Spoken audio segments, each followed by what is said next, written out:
ಈಗ ನಿಮ್ಮಲ್ಲಿ ಯಾರಾದ್ರೂ ಹೇಳ್ಬಹುದು ಪರಿಚಯದಲ್ಲಿ ಏನಿದೆ ಮಹಾರಾಯ ಅಂತ. ಇದೆ ಇದೆ ಇದೆ ಸರ್. ಪರಿಚಯ ಆದ್ರೆ ನಾವು ನೀವು ಪರಸ್ಪರ ಹತ್ರ ಆಗ್ತೀವಿ. ಅಂದ್ರೆ ನನ್ನ ಮಾತು ಕೇಳಿದ್ರೆ ನಿಮಗೆ ಅಥವಾ ನಿಮ್ಮ ಮಾತು ಕೇಳಿದ್ರೆ ನನಗೆ ಒಂಥರ ಅನುಕಂಪ ಪೂರಿತವಾದ ವಾತಾವರಣ ನಿರ್ಮಿತವಾಗುತ್ತೆ. ಅದಕ್ಕೆ ಪರಿಚಯ. ನನ್ನ ಹೆಸರು ನಾಗರಕಟ್ಟೆ ಶಂಕರ ಉರ್ಫ್ ಶಂಕರ್ ನಾಗ್ ಅಂತ. ನಮಸ್ಕಾರ. ಬಹಳ ದಿನಗಳಾದ್ಮೇಲೆ ನಿಮ್ಮನ್ನು ಭೇಟಿ ಮಾಡ್ತಾ ಇದ್ದೀನಿ. ಆದ್ರೆ ಏನ್ ಮಾಡುದು ಪ್ರಿಯ ಅಭಿಮಾನಿಗಳೇ, ಕೆಲಸ ಕೆಲಸ ಕೆಲಸ ಅಂತ ಊರೂರು ಸುತ್ತೋದೇ ಆಯ್ತು ವಿನ ಆಲ್ ಇಂಡಿಯಾ ರೇಡಿಯೋ ಸ್ಟೇಷನ್ ಹತ್ರ ಬರೋಕ್ಕೆ ಆಗ್ಲಿಲ್ಲ. ಅಂತೂ ಇವತ್ತು ತಮ್ಮೆಲ್ಲರ ಮಾತಾಡೋ ಯೋಗ ಆಯ್ತು, ಅದಕ್ಕೆ ಹಾಜರಾಗಿದ್ದೀನಿ. ನೋಡಿ ಸ್ವಾಮಿ, ನಾವು ಹೀಗಿರೋದಕ್ಕೆ ಕಾರಣ ಒಂದಾನೊಂದು ಕಾಲ. ಅಂದ್ರೆ ಗಿರೀಶ್ ಕಾರ್ನಾಡ್ ಅವರ ಚಿತ್ರ ಒಂದಾನೊಂದು ಕಾಲದಲ್ಲಿ. ಆ ಒಂದಾನೊಂದು ಕಾಲದಲ್ಲಿ ಅಂದ್ರೆ ಆ ಸಿನಿಮಾದಲ್ಲಿ ಕೆಲಸ ಮಾಡೋ ಅವಕಾಶ ಸಿಗೋ ಮುಂಚೆ ನಾನು ಬಹಳಷ್ಟು ನಾಟಕಗಳಲ್ಲಿ ಕೆಲಸ ಮಾಡ್ತಾ ಇದ್ದೆ. ಪಾತ್ರ, ನಿರ್ದೇಶನ, ಲೈಟಿಂಗು, ಬ್ಯಾಕ್ ಸ್ಟೇಜಿಂಗ್ ಎಲ್ಲ. ಬ್ಯಾಂಕಲ್ಲಿ ನೌಕರಿನೂ ಮಾಡ್ತಾ ಇದ್ದೆ. ಮ್ಯಾನೇಜರ್ ಅಲ್ಲ, ಅಕೌಂಟೆಂಟ್ ಅಲ್ಲ, ಓಸಿ ಆಗಿ. ಓಸಿ ರೀ, ಓಸಿ ಅಂದ್ರೆ ಗೊತ್ತಿಲ್ವ ನಿಮ್ಗೆ? Ordinary Clarke.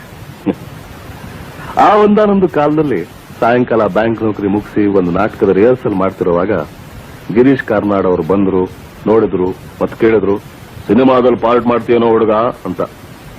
ಸಿನಿಮಾ ಅಂದ್ರೆ ಸ್ವಲ್ಪ ಭಯ, ಹೆದರಿಕೆ ಇದ್ದೇ ಇತ್ತು. ಆದ್ರೂ ಧೈರ್ಯ ಮಾಡಿ, ಸಿನಿಮಾ ತಾನೇ, ಅದರಲ್ಲಿ ಏನಂತೆ, ಮಾಡೋಣ ಸರ್ ಅಂದೆ. ಚಿತ್ರೀಕರಣ ಪ್ರಾರಂಭವಾಯಿತು. ದಾಂಡೇಲಿಯ ಗಾಢವಾದ ಸುಂದರವಾದ ಅರಣ್ಯದಲ್ಲಿ. ಒಂದಾನೊಂದು ಕಾಲದಲ್ಲಿ ಚಿತ್ರೀಕರಣ ಮುಗಿತು. ಡಬ್ಬಿಂಗೂ ಆಯಿತು, ಫಸ್ಟ್ ಪ್ರಿಂಟು ಆಚೆ ಬಂತು. ಸುತ್ತಮುತ್ತಿರೋ ಸ್ವಲ್ಪ ಜನಗಳು, ಅಂದ್ರೆ ಪ್ರಿವ್ಯೂ ನೋಡಿದವರು, ಪರವಾಗಿಲ್ವೇ ಹುಡುಗ ಸುಮಾರಾಗಿ ಅಭಿನಯ ಮಾಡ್ತಾನೆ ಅಂದ್ರು. ಈ ಮಾತು ಕೇಳಿದ್ದ ಕ್ಷಣ ನನ್ನ ಈ ಹುಬ್ಬು ತಲೆ ಕೂದ್ಲಿಗೆ ಎಗರಿ ಸಿಕ್ಕಾಕೊಂಡ್ಬಿಡ್ತು. ಇನ್ಶಾರ್ಟ್ ಸಿನಿಮಾ ಆಕ್ಟರ್ ಆಗ್ತೀನಿ ಅಂತ ನಾನು ಕನಸಲ್ಲೂ ನೆನ್ಕೊಂಡಿರ್ಲಿಲ್ಲ. ರಜತ ಪರದೆ ಮೇಲೆ ಮೊದಲನೇ ಸಲ ನನ್ನನ್ನೇ ನಾನು ನೋಡಿದಾಗ ಒಂಥರ ಅನ್ನಿಸ್ತು. ಅಲ್ಲ, ಇದು ಯಾಕೆ ನನ್ನ ಮುಗ ಹೀಗ್ ಕಾಣಿಸ್ತಾ ಇದೆ, ಅದ್ಯಾಕೆ ನಡೆಯುವಾಗ ನನ್ನ ಕೈ ವಂಕ್ ವಂಕ್ ಆಗಿ ಎಲ್ಲೆಲ್ಲೋ ಹೋಗುತ್ತೆ, ಎಕ್ಸೆಟ್ರಾ ಎಕ್ಸೆಟ್ರಾ. ಇಂಥ ಯೋಚನೆ ಇರುವಾಗ ಅಬ್ಬಯ್ಯ ನಾಯ್ಡು ಅವ್ರ ಕಣ್ಣು ನನ್ನ ಮೇಲೆ ಬಿತ್ತು.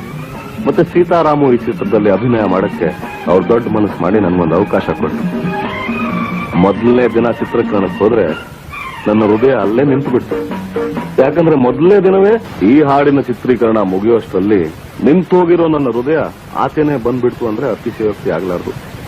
ಯಾಕೆಂದ್ರೆ ಚಿತ್ರೀಕರಣದ ಮುಂಚೆ ನಾನು ಎಲ್ಲೂ ಸ್ಕ್ರೀನ್ ಮೇಲೆ ಹಾಡಿರ್ಲಿಲ್ಲ. ಡಾನ್ಸ್ ಅಂದ್ರೆ ಏನು ಅಂತ ಅದಕ್ಕೆ ಮುಂಚೆನೆ ಗೊತ್ತಿರ್ಲಿಲ್ಲ. ಡೈರೆಕ್ಟರ್ ಸೋಮಶೇಖರ್ ಅವರು, ಡಾನ್ಸ್ ಮಾಸ್ಟರ್ ಉಡುಪಿ ಜಯರಾಮ್ ಅವರು ಆಕ್ಷನ್ ಅಂದ್ರು, ದಿದಿತೈ ಸ್ಟೆಪ್ ಹಾಕೋ ಅಂದ್ರು. ನಾನು ಪ್ರಯತ್ನ ಮಾಡಿದೆ. ಆದ್ರೆ ಕೈ ಬರ್ಬೇಕಾದ ಜಾಗದಲ್ಲಿ ಧೀ ಬರ್ತಾ ಇತ್ತು, ಕಾಲ್ ಸರಿ ಬಿದ್ರೆ ಕೈ ಎಲ್ಲೆಲ್ಲೂ ಹೋಗ್ತಾ ಇತ್ತು. ಕೊನೆಗೆ ಸುಸ್ತಾಗಿ ಒಂದು ಮೂಲೆಯಲ್ಲಿ ಹೋಗಿ ಸಿಗರೆಟ್ ಸೇರ್ತಾ ಕೂತ್ಕೊಂಡ್ಬಿಟ್ಟೆ. ಆಗ ಆ ಚಿತ್ರದ ನಾಯಕಿ ಮಂಜುಳಾ ಬಂದ್ರು, ಧೈರ್ಯ ಕೊಟ್ರು. ಮೊದಲನೇ ಸಲ ಆಗತ್ತೆ ಬಿಡಿ, ನನ್ ಜೊತೆ ಎಲ್ಲ ಸ್ಟೆಪ್ ಒಂದ್ಸಲ ನೀವು ಹಾಕಿ ನೋಡಿ, ಎಲ್ಲ ಸರಿ ಹೋಗುತ್ತೆ, ಬನ್ನಿ ಅಂದ್ರು. ಅವರ ಆ ಪ್ರೋತ್ಸಾಹ, ಆ ಸಹಾಯ ನಾನು ಎಂದೂ ಮರೆಯೋ ಹಾಗಿಲ್ಲ. ಆ ಚಿತ್ರ ಬಿಡುಗಡೆ ಆದ ನಂತರ ಮಂಜುಳಾ ಅವ್ರ ಜೊತೆಲಿ ಎಷ್ಟೋ ಚಿತ್ರಗಳಲ್ಲಿ ಅಭಿನಯಿಸುವ ಅವಕಾಶ ನನಗೆ ಸಿಕ್ತು. ಆದ್ರೆ ಇವತ್ತು ದುಃಖ ಒಂದೇ, ಈ ಒಳ್ಳೆ ಕಾಲ ಜೊತೆಯಲ್ಲಿ ಕಳೆಯೋಣ ಅಂದ್ರೆ ಮಂಜುಳಾ ಅವರು ನಮ್ಮ ಜೊತೆಲಿಲ್ಲ. ಕೆಲವು ಸಲ ಮಂಜುಳಾ ಅಂತ ಒಳ್ಳೆ ನಟಿ ಇವತ್ತು ಇಲ್ಲ ಅಂತ ನಂಬೋಕೆ ಆಗಲ್ಲ. ಆದ್ರೆ ಜೀವನ ಇರೋದೇ ಹೀಗೆ ಅನ್ಸುತ್ತೆ. ಈ ಜೀವನ ಅನ್ನೋದು ನೂರಾರು ಬಣ್ಣಗಳ ಕೂಡಿ ಎಷ್ಟು ವಿಶಾಲ ಅನ್ಸುತ್ತೆ, ಅಷ್ಟೇ ಸಂಕುಚಿತ ಆಗ್ಬಿಡುತ್ತೆ. ಒಮ್ಮೆ ತಂಪಾಗಿ ಉದ್ದವಾಗಿ ಕಾಣಿಸೋ ಮೆತ್ತನೆ ಹಾಸಿಗೆ ಕ್ಷಣಗಳಲ್ಲಿ ಸುರುಳಿಯಾಗಿ ಗತಕಾಲಕ್ಕೆ ಹೋಗಿ ಕೂತು ಬಿಡುತ್ತೆ. ಹೊಸ ರೂಪ, ಹೊಸ ಚೈತನ್ಯ ತಂದುಕೊಟ್ಟ ಅನುಭವಗಳು ಕೇವಲ ಒಂದು ಸುರುಳಿ ಆಗೋಯ್ತಲ್ಲ ಅಂತ ದುಃಖನೂ ಆಗತ್ತೆ. ಆದ್ರೆ ಜೀವನ ಮಾತ್ರ ನಡೆಯುತ್ತೆ. ದೋಣಿ ಸಾಗಲಿ, ಮುಂದೆ ಹೋಗಲಿ, ದೂರ ತೀರವು ಸೇರಲಿ. ದೂರ ದೇಶಕ್ಕೆ ಹೋಗುವ ಅವಕಾಶ ಒಂದು ಮುತ್ತಿನ ಕತೆ ಈ ಚಿತ್ರದಿಂದ ದೊರೆಯಿತು. 2 ಕಾರಣಗಳಿಂದ. ಸಮುದ್ರದ ಆಳಕ್ಕೆ ಹೋಗಿ, ಅಂದ್ರೆ ಅಂಡರ್ ವಾಟರ್ ಹೋಗಿ ಚಿತ್ರೀಕರಣ ಮಾಡಬೇಕಾಗಿತ್ತು. ಎರಡನೇದು, ನೀರಲ್ಲಿ ಆಕ್ಸಿಜನ್ ಮಾಸ್ಕು ಅಥವಾ ಯಾವ ಸಹಾಯ ಇಲ್ಲದೆ ಚಿತ್ರೀಕರಣ ಮಾಡಬೇಕಾಗಿತ್ತು. ಸ್ವಲ್ಪ ಕಷ್ಟನೇ ಆಯ್ತು. ಕೊನೆಗೂ ಕೆನಡಾಗೆ ಹೋಗಿ ಕ್ಯಾಮೆರಾ ತಂದು, ಲಂಡನ್ಗೆ ಹೋಗಿ ಒಂದು ಆಕ್ಟೋಪಸ್ ಮಾಡಿಸಿ, ಮಾಲ್ಡೀವ್ಸ್ಗೆ ಹೋಗಿ ಜರ್ಮನ್ ಕ್ಯಾಮರಾಮ್ಯಾನ್ ಇಟ್ಕೊಂಡು ಅಂಡರ್ ವಾಟರ್ ಶೂಟಿಂಗ್ ಮಾಡಿದ್ವಿ. ನಾವು ಸಿನಿಮಾ ಹಾಡುಗಳು ಅಥವಾ